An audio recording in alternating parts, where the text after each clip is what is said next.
the best parts of you in someone else. There is so much of you that I can work with.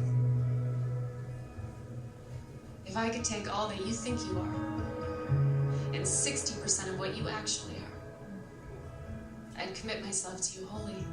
And that's coming from someone with a history of commitment issues.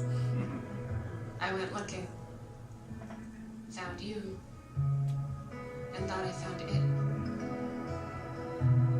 But regardless of what this is, I can go without. I can walk away. I think we both forgot how good I am at holding my own hand. Like maybe it's just a question of linguistics. Maybe we just have different definitions of the word. But you being someone who is so good with words, so much better than me with words, I don't understand all the trouble I'm having understanding you. It got to the point where I was holding my breath, trying to see what you saw, and it helped at first, when everything went blurry. But then the headaches started, and I kept almost passing out, and in yoga they say it's not good to hold your breath. I don't understand how someone so good with words can have absolutely zero attachment to their effect on a body. It took me becoming the man we both thought you were for me to see each of us clearly. And I don't get to blame you. The only reason we found each other after all is because our puzzle pieces fit so perfectly. It was like we were made for each other. My fear of heights interlocking precisely with your fear of depths, giving us a Yes. I keep telling myself I don't get to choose someone. Because of their locked doors, then blame them for my bloody knuckles. But I really thought it was temporary. I thought we would both be ready to let each other in at some point.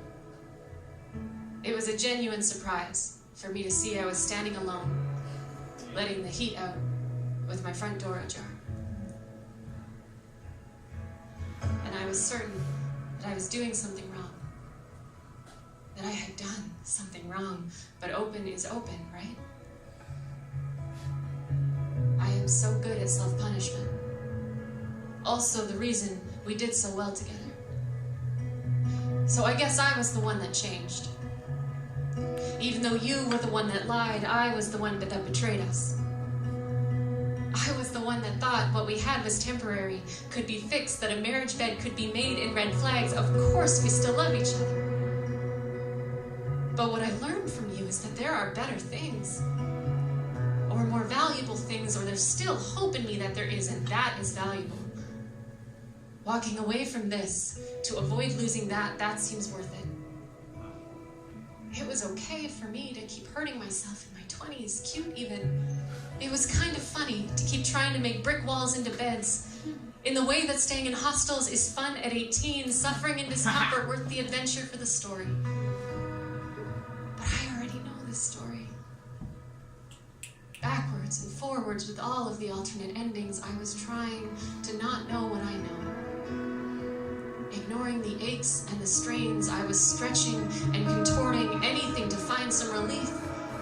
But what every control freak has to learn is that sometimes all an injured limb needs to heal is to be left alone. I don't think I get to fix us. And god damn it, is that difficult for me to accept, but being angry with you is obviously just me missing the point. My lesson here is in letting go. Letting you go. I want to not have to blame myself. I want to stay a victim. I want still to be saved. But what I hadn't noticed was how far along I'd come. It took losing you for me to take a look around for maybe the first time ever, and what I saw is that this single income household can afford to make her bed in Egyptian cotton. So even though I would love to keep banging my head against you, you're not proving to be worth the $10 a week I'm spending on Advil. Oh!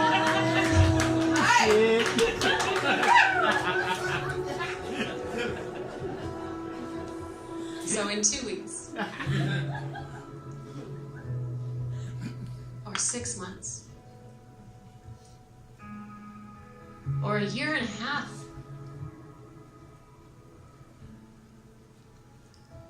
When we're missing each other.